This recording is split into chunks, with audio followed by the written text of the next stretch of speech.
উপোসের দিনে ফল বা মিষ্টি জাতীয় খাবার খেতে ভালো না লাগলে সাবু ও আলু দিয়ে আপনারা খুব সহজেই কিন্তু এই রেসিপিটা তৈরি করতে পারবেন।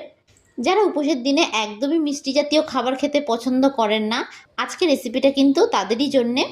তো আশা করি আজকে আমার এই রেসিপিটা আপনাদের সকলের কাছে খুব ভালো লাগবে। তাছাড়া এই রেসিপিটা কিন্তু আপনারা যে কোনো উপোসের দিনে অথবা একাদশীর দিনও অনায়াসে তৈরি করে খেতে পারবেন। তো চলুন দেখে নেওয়া যাক আজকে আমার এই রেসিপিটি। তো ভিডিওটা কোথাও স্কিপ না করে পুরোটা দেখার জন্য আপনাদের কাছে আমার অনুরোধ রইল। সবার প্রথমে আমি এখানে একটা ফ্রাইং প্যান বসিয়ে দিয়েছি। এবার আমি এর মধ্যে দিয়ে দেব 1 বাটি পরিমাণে সাবুদানা।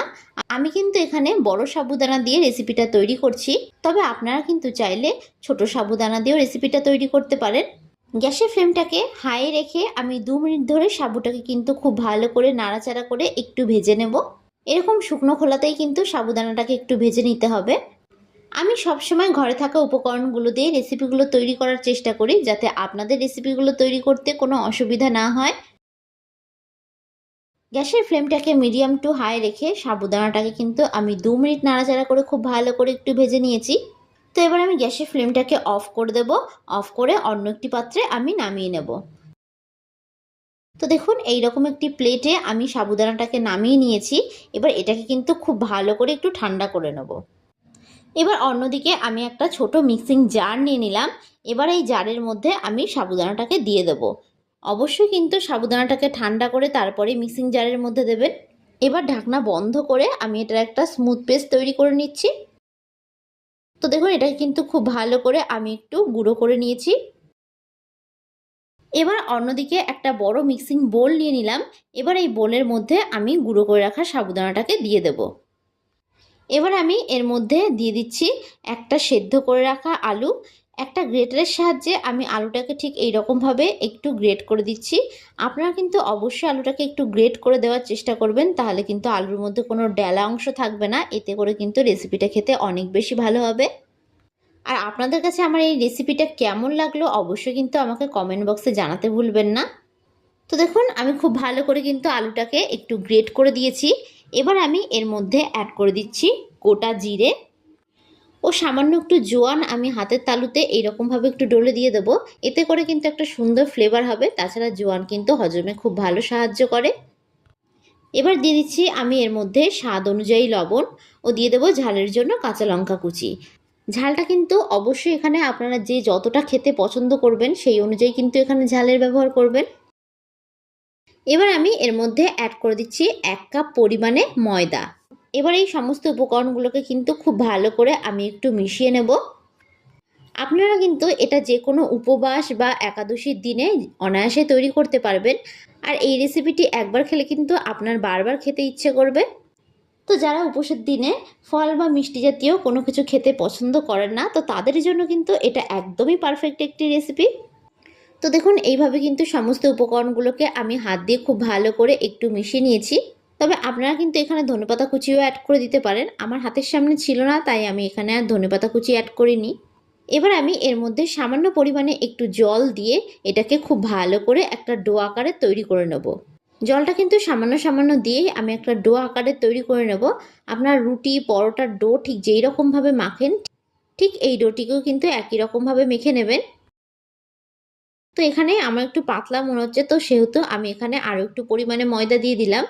আমার এই ভিডিওটা যদি আপনাদের কাছে ভালো লেগে থাকে তাহলে অবশ্যই একটা লাইক করবেন। আর যারা যারা আমার চ্যানেলের নতুন বন্ধু তারা অবশ্যই আমার চ্যানেলটি সাবস্ক্রাইব করে দেবেন। আমার ভিডিওর আপডেট সবার আগে পেতে পাশে থাকা বেল আইকনটা ক্লিক করতে ভুলবেন না। আর যারা যারা ফেসবুক থেকে দেখছেন তারা রনিতাস ফুড প্লেস পেজটিকে ফলো করে দেবেন। তো দেখুন ডোটা কিন্তু খুব একটা স্মুথ হবে না, একটু এরকম দানা দানা ভাব থাকবে। তো এই রকমভাবে কিন্তু একটু ডোটাকে মেখে নিতে হবে। আর ডোটা দেখুন একটু আঠালো হয়েছে, তো এরকমভাবে একটু মেখে নিলেই কিন্তু হবে। এবার এটা থেকে আমি একটু লেচি কেটে নেব। এটাকে কিন্তু কোনো রেস্টে রাখার প্রয়োজন নেই। এবার আমি এখানে লেচিগুলোকে কেটে নিচ্ছি। আপনারা রুটির লেচি ঠিক যেরকমভাবে কাটেন ঠিক সেই রকমভাবে কিন্তু এই লেচিগুলোকেও কেটে নেবেন। তো দেখুন সবকটা লিচিগুলোকে আমি এরকমভাবে কেটে নিয়েছি। এবার হাত দিয়ে এরকম করে একটু গোল পাকিয়ে নিলাম। এরকমভাবে একটু গোল করে নিলাম, তাতে কিন্তু আমাদের বেলতে অনেক বেশি সুবিধা হবে।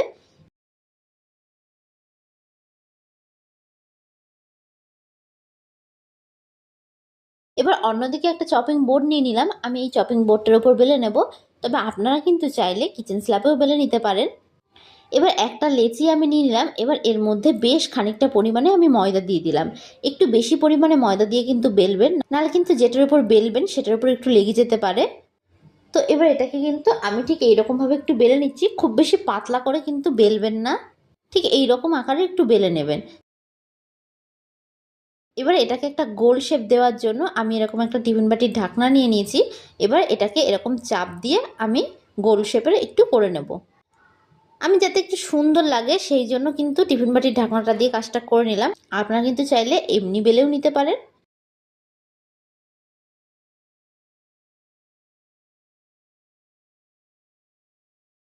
তো আরও একটা আমি আপনাদেরকে তৈরি করে দেখাচ্ছি।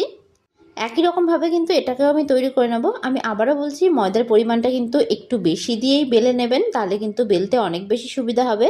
আর আমি এখানে টিফিন বাটির ঢাকনা দিয়ে কাজটা করেছি, আপনারা কিন্তু চাইলে যে কোনো বাটি দিয়েও কাজটা করতে পারেন।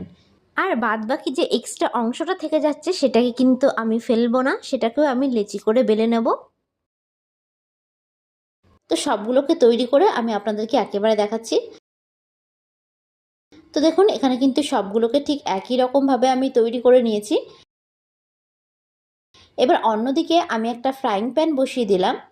ফ্রাইং প্যানটা খুব ভালোভাবে গরম হয়ে গেলে এবার আমি এর মধ্যে বেলে রাখা একটা সাবুর পরোটা দিয়ে দেবো। এবার এক পিঠটাকে কিন্তু খুব ভালো করে আমি সেঁকে নেব। গ্যাসের ফ্লেমটাকে হাই রেখে কিন্তু আমি দু পিঠটাকে উল্টে পাল্টে সেঁকে নিচ্ছি। তো দু পিঠটা খুব ভালো করে সেঁকা হয়ে গেছে। এবার আমি এর মধ্যে সামান্য তেল দিয়ে উল্টে পাল্টে বেশ লাল লাল করে কিন্তু একটু ভেজে নেব। এই অবস্থায় গ্যাসের ফ্লেমটাকে মিডিয়ামে করে দেবেন, তাহলে কিন্তু পরোটাগুলি ভাজতে অনেক বেশি সুবিধা হবে। তো দেখুন, দু পিঠই কিন্তু বেশ ভালো করে ভাজা হয়ে গেছে। তো এবার এটাকে আমি অন্য একটি পাত্রে তুলে নিচ্ছি। বাদবাকিগুলোকে কিন্তু ঠিক একই রকমভাবে আমি ভেজে নিচ্ছি। প্রথমে পরোটাগুলোকে একটু ভালো করে সেঁকে নেবেন, তারপরে পরোটাটাকে তেল দিয়ে ভাজবেন, তাহলে দেখবেন পরোটাগুলি কিন্তু অনেক সময় ধরে নরম থাকবে। আমার এই ভিডিওটা আপনাদের কাছে ভালো লেগে থাকলে অবশ্যই একটা লাইক করবেন। আর যারা যারা আমার চ্যানেলে নতুন বন্ধু তারা অবশ্যই আমার চ্যানেলটি সাবস্ক্রাইব করে দেবেন। আমার ভিডিওর আপডেট সবার আগে পেতে পাশে থাকা বেল আইকনটা ক্লিক করতে ভুলবেন না। তো ভিডিওটা শেষ পর্যন্ত দেখার জন্য আপনাদেরকে আমি অসংখ্য ধন্যবাদ জানাই। তো দেখুন, খুব সহজেই কিন্তু তৈরি হয়ে গেছে সাবুর পরোটার এই রেসিপিটি। যারা উপোসের দিনে মিষ্টি জাতীয় কিছু খেতে চাইছেন না তাদের জন্য কিন্তু এটা একদমই পারফেক্ট একটি রেসিপি। তো তাদের কাছে আমার রিকোয়েস্ট থাকলো এই রেসিপিটা বাড়িতে একবার হলেও তৈরি করার জন্য। তো দেখুন, এগুলো কিন্তু কতটা সফট ও নরম হয়েছে, আর এগুলো কিন্তু অনেক সময় ধরে সফট ও নরম থাকে। তো আজকের মতন আমি বিদায় জানালাম। আশা করি আপনারা সকলে ভালো থাকবেন, সুস্থ থাকবেন। ধন্যবাদ।